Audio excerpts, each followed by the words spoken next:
Hello दोस्तों हमारी app Vishnu economics school के स्टोर में इकोनॉमिक्स और कॉमर्स सब्जेक्ट से रिलेटेड 250 से अधिक कोर्स हैं। तो दोस्तों अगर आप यूजी में हो या पीजी में हो या आप यूपीएससी की तैयारी कर रहे हो या आपके पास यूजीसी नेट है या आप पीजीडी की तैयारी कर रहे हो या किसी और कंपटीशन की तैयारी कर रहे हो जहां पर इकोनॉमिक्स और कॉमर्स सब्जेक्ट है, तो आपके लिए हमारे पास कोर्स है। तो दोस्तों हमारी ऐप जरूर डाउनलोड कर लीजिएगा, विष्णु इकोनॉमिक्स स्कूल। हेलो दोस्तों इस वीडियो में हम बात करेंगे एलएम वक्र की व्युत्पत्ति के बारे में, साथ ही साथ हम समझेंगे एलएम वक्र का ढाल के बारे में और एलएम वक्र में खिसकाव क्यों होता है। तो इस पूरे के पूरे टॉपिक पर बच्चों हम डिटेल में आप बच्चों से बात करने वाले हैं। इससे पहले वाली वीडियो में हमने आपको आईएसएलएम के बारे में भी आईएस के बारे में भी यही सारी बातें बताई हुई हैं। तो बच्चों देखिए, सबसे पहले अगर हम बात करें एलएम वक्र के बारे में, तो एल का मतलब है यहाँ पे लिक्विडिटी डिमांड, यानी कि मुद्रा की मांग, ठीक है, या नगद मुद्रा की मांग भी आप बोल सकते हो, और एम का मतलब है मनी सप्लाई। तो इसलिए इसको शॉर्ट में एलएम वक्र कहा गया है। तो एलएम वक्र क्या है बच्चों, मैं आपको एक बार पहले डेफिनेशन पढ़ देता हूं, फिर इसी डेफिनेशन को हम लास्ट में पढ़ेंगे जब आपको ये पूरा का पूरा डायग्राम के थ्रू समझा देंगे। तो लिखा हुआ है कि एलएम वक्र ब्याज दर, तो सबसे पहली चीज है ब्याज दर और आय के संयोजनों को जोड़कर बनाया जाता है। यानी कि ये कॉम्बिनेशन है किसका, इंटरेस्ट रेट का और इनकम का। कहाँ का संयोजन है, जहां पर मुद्रा की मांग और मुद्रा की पूर्ति बराबर हो। यानी कि जहां पर मुद्रा की मांग और मुद्रा की पूर्ति बराबर हो, उन संयोजनों को जोड़कर हम एलएम वक्र की व्युत्पत्ति करते हैं। तो बच्चों किस तरीके से एलएम वक्र की व्युत्पत्ति होती है उसको डिटेल में हम आपको समझाएंगे। तो सबसे पहले देखिए, यहां पर आप समझ लीजिए कि सबसे पहले दो चीजें आई हैं, मुद्रा की मांग और मुद्रा की पूर्ति। तो पहले हम मुद्रा की मांग को समझ लेते हैं, फिर मुद्रा की पूर्ति को समझ लेंगे। तो बच्चों मैं आपको बता देता हूं कि मुद्रा की मांग का मतलब है वास्तविक मुद्रा की मांग, यानी कि ये मौद्रिक मुद्रा की मांग नहीं है। इसका मतलब है वास्तविक मुद्रा की मांग का मतलब है कि अगर मान लीजिए कीमत स्तर बढ़ जाता है तो आप ज़्यादा मुद्रा की मांग करोगे, लेकिन वास्तविक मुद्रा की मांग समान रहेगी। यानी कि अगर मान लीजिए मैं 100 रुपये की मांग करता हूं मुद्रा की और कीमत 10 रुपये है, अगर कीमत 12 रुपये हो जाएगी तो मैं ज़्यादा मुद्रा की मांग करूंगा, लेकिन वास्तविक मुद्रा की मांग सेम रहेगी, क्योंकि 120 रुपये रखने पर भी मैं वही उतनी वस्तु खरीद पा रहा हूँ जितनी वस्तु पहले 100 रुपये खरीदने पे हो पा रहा था। तो दिमाग में क्लियर कर लीजिए कि ये वास्तविक मुद्रा की मांग है, इसीलिए इसको वास्तविक शेष की मांग भी कहते हैं। यानी कि मुद्रा की मांग को मैं यहाँ पे लिख देता हूँ बच्चों, इसको हम वास्तविक शेष की मांग भी कहते हैं, वास्तविक शेष की मांग। तो आप मुद्रा की मांग कहिए या वास्तविक शेष की मांग कहिए, बात एक ही है, ठीक है जी। तो यहाँ पे मैं जो डायग्राम बनाऊंगा वो वास्तविक शेष की मांग का या मुद्रा की मांग का होगा। अब बच्चों मुद्रा की मांग को देखिए कौन कौन से फैक्टर इफेक्टेड करते हैं वो हम समझते हैं। तो मुद्रा की मांग को इफेक्ट करने वाला पहला फैक्टर है वाई और दूसरा है आई। जो के और एच है ये इसके गुणांक है। मैं आपको समझाऊंगा बच्चों ये के और एच क्या है। इस तरीके से इस इक्वेशन लिखते हैं, एल इक्वल टू के वाई माइनस एच आई। तो यहां पर हमें समझना है कि इंटरेस्ट रेट का, ब्याज की दर का और मुद्रा की वास्तविक मांग का विपरीत संबंध है।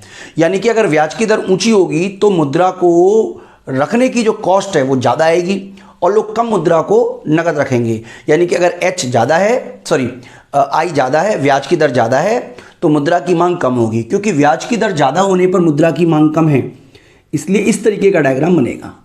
ये है हमारा एल इक्वल टू के वाई माइनस एच आई। तो बच्चों एच का मतलब है रिस्पॉन्सिवनेस, यानी कि मुद्रा की मांग जो है वो ब्याज की दर से कितनी ज़्यादा सेंसिटिव है, संवेदनशील है। तो फिलहाल हम एच को कांस्टेंट मान रहे हैं, इसलिए हम ये मान के चल रहे हैं क्योंकि एच कांस्टेंट है, इसलिए ए का आई का सरी एल पर पड़ेगा, ठीक है। तो मैं आपको यहाँ पे बना के दिखा देता हूँ बच्चों। मान लीजिए हमारा एल की वैल्यू हमने ले ली है 0.2 इंटू वाई, यानी कि ये हम लिखते ना, ऐसे लिखते ना, एल इक्वल टू के वाई। तो ये हमारा के है, ये हमारा वाई है। के का मतलब है आय का वो हिस्सा जिसे लोग नगद रखना चाहते हैं। यानी कि अगर मैं 0.2 का मतलब है कि 1000 रुपये अगर मेरी आय है तो 200 रुपये में लिक्विड रखूंगा। इसमें से माइनस कर देंगे एच आई। एच आई का मतलब है मान लीजिए ये मान लीजिए हमारा है, सपोज कीजिए सिंपल करने के लिए मान लीजिए ये हमारा है 10, यानी कि 10 रिस्पॉन्सिवनेस है, और इंटरेस्ट रेट मान लीजिए चल रहा है 10%। तो इस तरीके से अगर हम देखेंगे तो जो मुद्रा की मांग है वो 200 में से 100 माइनस कर दोगे तो आएगी 100। अब मान लीजिए इंटरेस्ट रेट बढ़ जाता है, मान लीजिए 10%, बाकी की सब चीज़ सेम रहती हैं, लेकिन इंटरेस्ट रेट 10% से 12% हो जाता है। तो मुद्रा की मांग जो है वो 80 हो जाएगी। इसका मतलब ये बताने की कोशिश कर रहे हैं कि जैसे ही ब्याज की दर बढ़ती है, ठीक है, मुद्रा की मांग जो है वो घट जाएगी। इसीलिए ये जो वक्र होता है ये डाउनवर्ड होता है। तो पहली वजह आपको समझ में आ गई होगी, जिसे बोलते हैं ब्याज की दर। तो पहला वजह है जो इसको प्रभावित करती है वो है ब्याज की दर। तो मैं यहाँ पे लिख देता हूँ बच्चों, यहाँ पे लिखा भी है, ये पहला पॉइंट हो गया। बात करें बच्चों आय की, तो जब आय बढ़ती है, मान लीजिए आय जो है वो 100 से ये सेम रहता, मान लीजिए ये सेम रहता, ठीक है, लेकिन आय जो है वो मान लीजिए 0.2 से बढ़कर 2000 हो जाती, जबकि बाकी का सब कुछ सेम रहता। तो डेफिनेटली ये 200 में से अगर आप 100 माइनस करोगे, पहले तो आप 200 में से कर रहे थे, अब 400 में से 100 माइनस करोगे तो ये आपको 300 आएगा। इसका मतलब ये हुआ कि अगर आय का स्तर बढ़ जाता है तो सेम आय के स्तर पर, सेम ब्याज की दर पर हम ज़्यादा मात्रा में मुद्रा की मांग करेंगे। तो बच्चों आपको यहाँ पे ये समझना है कि मुद्रा की मांग को प्रभावित करने वाले पहला एक कारक है y, दूसरा है I। तो I से तो नेगेटिव रिलेशन है, तो यानी कि यहाँ पे मैं ब्याज की दर लिख देता हूँ। तो ब्याज की दर का और वास्तविक शेष की मांग का विपरीत संबंध है। इसका मतलब ये हुआ कि ऊंची ब्याज दर पर हम कम लिक्विड रखेंगे, कम वास्तविक शेष की मांग करेंगे क्योंकि कॉस्ट ज़्यादा आएगी। लेकिन अगर आय का स्तर बढ़ जाता है तो वास्तविक शेष की मांग जो है वो राइटवर्ड शिफ्ट कर जाएगी। तो ये आपको जरूर याद रखना चाहिए। बात करें बच्चों आय स्तर की, तो देखिए दूसरा जो पॉइंट है आय है, पहला है मांग स्तर। तो ये हमने मुद्रा की मांग के बारे में समझा, ठीक है जी। मुद्रा की पूर्ति का मतलब होता है m बार अपॉन p बार। ये वास्तविक शेष की पूर्ति है, वास्तविक शेष की पूर्ति है। यानी कि हम ये मान के चल रहे हैं कि वास्तविक शेष की पूर्ति स्थिर रहेगी और ये ब्याज की दर से निर्भर नहीं करती, क्योंकि मुद्रा की जो पूर्ति है उसको कंट्रोल करने का काम मौद्रिक अधिकारी करता है, केंद्रीय बैंक करती है। इसलिए ब्याज की दर से जो आप कह सकते हो एक तरीके से ये इंटरेस्ट रेट से मुद्रा की वास्तविक शेष प्रभावित नहीं होती।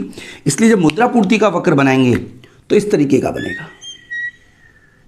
बच्चों मैं ये नहीं कह रहा हूं कि मुद्रा की पूर्ति में कमी और वृद्धि नहीं हो सकती, कमी और वृद्धि हो सकती है, लेकिन हम ये मान के चल रहे हैं कि ये ब्याज की दर से प्रभावित नहीं होती है। यानी कि मौद्रिक अधिकारी तो कर सकता है लेकिन ब्याज की दर से प्रभावित नहीं हो सकती। तो ये बेसिक बात है बच्चों।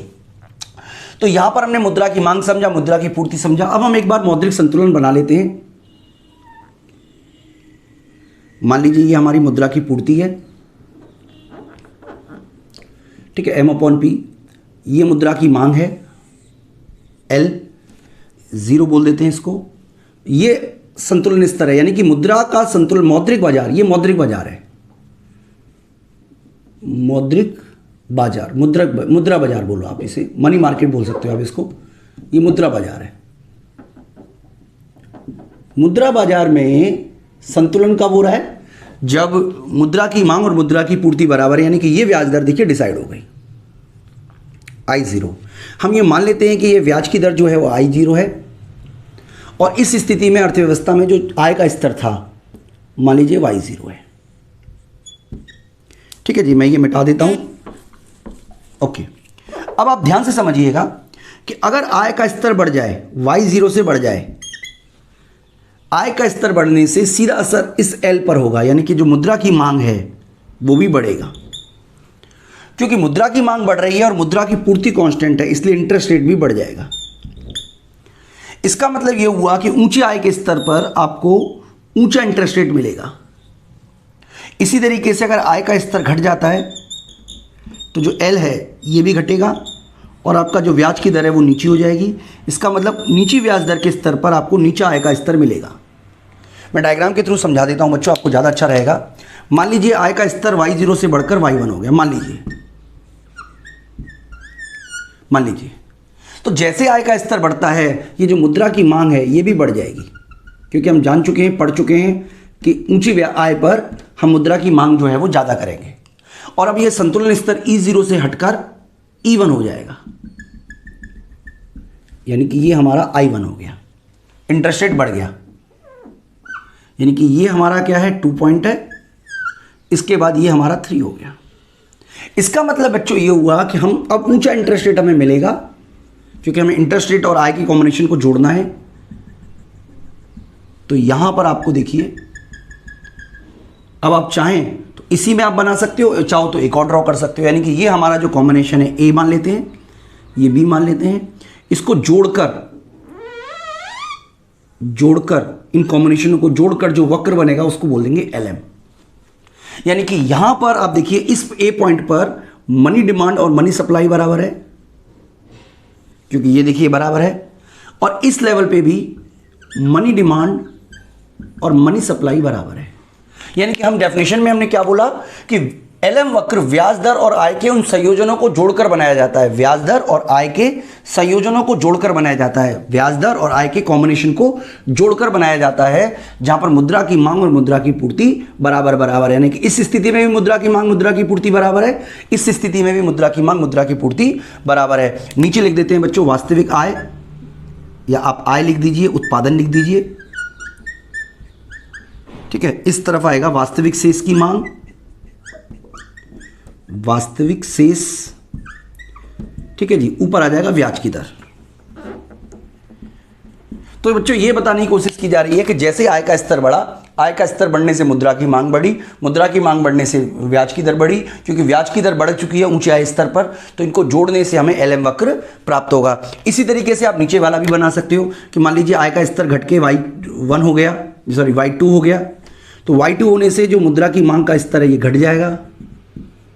मान लीजिए मैं यहाँ पे इसको 4 पॉइंट बोल देता हूँ, तो डेफिनेटली ये घटने की वजह से अब आपको जो इंटरेस्ट रेट है वो नीचा मिलेगा,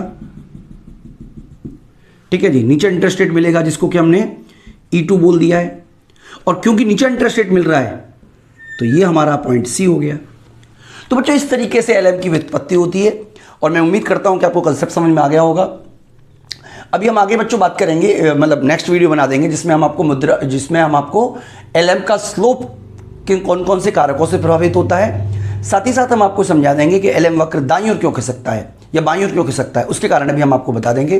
तो बच्चों ये सारे के सारे वीडियो तो आपको हमारी ऐप विष्णु इकोनॉमिक्स स्कूल में ही मिलेंगे, और वहाँ पर आपको वीडियो नोट्स, टेस्ट सीरीज़, तमाम तरीके की चीज़ें मिलेंगी। तो अगर बच्चों आपको वीडियो अच्छी लगी है तो ज़रूर चैनल को लाइक करें, क्योंकि काफ़ी सारी वीडियो हम यूट्यूब पे भी डालते हैं, कुछ वीडियो हम अपनी ऐप पे भी डालते थे और कुछ वीडियो हम यूट्यूब पे भी डालते हैं। तो बच्चों इस तरीके से हम पूरा का पूरा कोर्स कंबाइन करा रहे हैं। तो चाहे आप UGC नेट की तैयारी कर रहे हो, इसके अलावा UPSC की तैयारी कर रहे हो, डिफरेंट स्टेट में होने वाले PCS की तैयारी कर रहे हो, तो तमाम तरीके के कोर्सेज हमने बनाए हुए हैं जो कि आपको हमारी ऐप विष्णु इकोनॉमिक्स स्कूल में मिल जाएंगे बच्चों। तो आप हमारी ऐप डाउनलोड कर लीजिएगा, चैनल को सब्सक्राइब कर लीजिएगा, और अगर आपको वीडियो अच्छी लगी है तो वीडियो को लाइक ज़रूर कीजिएगा। इस वीडियो में इतना ही, थैंक यू।